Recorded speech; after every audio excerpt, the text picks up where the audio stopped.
nag-crave ako ng hotdog na may cheese. Pero imbis na bumili ako mga kasolid, gagawa na lang ako ng homemade. Makakasigurado pa akong purong karne, malinis at konting-konti lang ang preservatives. At higit sa lahat, pwedeng-pwede pa itong pangnegosyo. So dahil mahal na mahal ko kayo at sobrang napakalakas nyo sa akin mga kasolid, ituturo ko sa inyo ang buong proseso ng paggawa nito step by step. Kaya tara, simulan na natin to. Bale, bumili nga pala ako ng nasa 1 kilong pork kasim. At take note, 2 beses ko ito pinagiling. Maraming salamat sa mga bagong viewers at followers dyan. Welcome na welcome po kayo dito. Bale, start ko na ito sangkapan ng 1 teaspoon of curing salt. At isusunod ko na rin ng asukal, white pepper, onion powder, pamintang durog. Bale, lalagyan ko nga rin pala ito ng pinaghalong 4 kutsarang harina at 1 kutsarang cornstarch. At titimplahan ko rin ito ng patis at bubusan na napakalamig na tubig. Yung recipe nga pala nito mga kasolid nasa comment section. At hahalu-haluin ko lang to mga kasolid hanggang sa maging pino na ang karne. At shoutout nga rin pala sa mga masisipag nating workers dito sa Pinas at sa ating mga bayaning OFW. Mag-ingat po kayo lahat dyan. At kung umabot na kayo sa part ng episode na to mga kasolid, pwedeng paki-comment naman kung tagasan ka para malaman ko kung saan umabot ang video to. Maraming salamat. At fast forward tayo mga kasolid, pagkalipas ng ilang minutong paghahalo, pwedeng-pwede na to. Bale, 2 cups of cold water nga pala yung nagamit ko dito. At sakto naman, okay na itong pinahiwa kong cheese, ilalagay ko na. Kahit anong brand pala ng cheese, pwedeng-pwede, wag lang yung quick melt cheese. Bale, pag ginalo ko ulit to mga kasolid, dahan-dahan lang para hindi malusaw ang cheese. Shoutout kay Lolita Fernandez ng Oslo, Norway. At si Vince Archer Dibo ng Cotabato City. At dahil okay na tayo dito sa hotdog mixture mga kasolid, start ko nang isalin dito sa binili ko sausage maker tool na in-order ko sa online. At siguradong nakasuporta din ngayon ang Parate Family at Alpha Kappa Roma laban Binyan City Council. Maraming salamat sa walang sawang suporta mga bossing. At after nga pala nitong mapunong mga kasolid, nilalagay ko na yung takip niya. At syempre hindi rin kumpleto ang hotdog natin kung wala tayong casing. Kaya umorder din ako nito sa online, i-type nyo lang yung hotdog casing. At binabati ko nga pala ng happy birthday ngayon si Sofia Maripi Jimenez ng Bulacan. Bale, ganito nga pala yung gagawin ko dito mga kasolid, at ibubulo ko yung dulo para hindi matapon yung ginawa nating mixture. At nagpapa-shoutout nga rin pala si John Benedict na Santo Niño, Candaba, Pampanga. Bale, itutulak ko lang ng dahan-dahan yung handle mga kasolid para mapuno yung casing. Pero kailangan dahan-dahan lang para hindi mabutas at masira. At dahil napuno na mga kasolid, binuhol ko naman ito sa dulo. Bale, pagkalipas ng ilang minuto mga kasolid, ito na yung mga nagawa ko. Bale, tatali ko naman to gamit at tali ng bigas na gusto kong laki. Pero wag na wag kayong gagamit na sinulid mga kasolid, baka naman kasi masira. Medyo matrabaho ang paggawa ng hotdog, pero pag naluto sobrang napakasarap. Bale, after ko nga pala itong talian mga kasolid, ilalagay muna natin sa freezer na nasa 24 hours. At kinabukasan, ito na yung itsura namang ginawa nating hotdog. At sakto naman, mainit na yung tubig mga kasolid, lalagyan ko naman ito ng pulang food color. Pero kung powder ang ilalagay nyo, okay lang naman. At hahalu-haluin ko lang to hanggang sa kumalat ang kulay. At dahil okay na to mga kasolid, ilalagay ko na yung mga hotdog. Bale, papakuluan ko pa ang mga to sa katamtamang lakas ng apoy sa loob ng 20 to 30 minutes.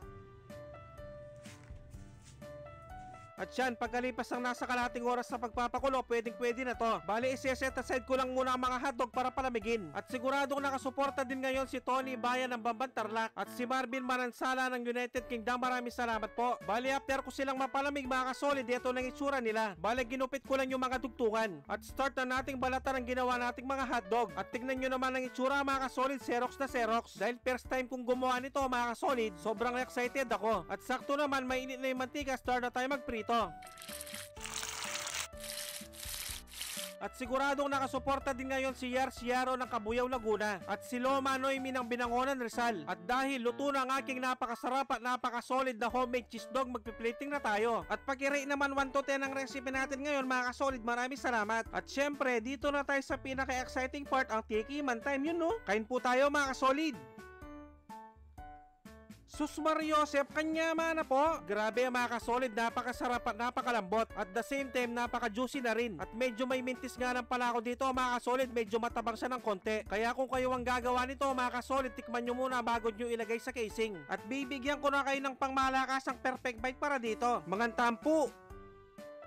Taksya po, nakalasa ng kalasa. Mas lalo siyang sumarap no sinawsaw ko sa ketchup. At kung tiyempong hating gabi nyo naman napanood to mga kasolid, mag-automatic pansit kanto na lang kayo mga bossing. Dapat yung spicy ha. At siguradong mapapahanap ka talaga ng kanin pag ganito ang ulam mo. At eto nga rin pala yung sinasabi nilang unang kagat, kanin agad. At pag ganito talagang kinakain ko mga kasolid, hindi ko talaga mapigilang sumubo. At siguradong manguubos na naman ng isang kalderong kanin lamig to kung sakali. At siguradong naglalaway din ngayon ang mga masisipag nating mga tambay. Siguro hanggang hanggang dito na lang muna ang episode na to dahil sa off-cam ko na lang itutuloy to. Maraming salamat sa mga walang sawang sumusuporta at sumusubaybay sa aking mga video. At sa mga walang sawang nagsishare, maraming salamat, napaka-solid nyo. Sobrang na-appreciate namin kayo lahat. Magkita-kita ulit tayo next episode. Maraming salamat sa panonood. Mag-ingat ang lahat, basta Kapampangan manyaman!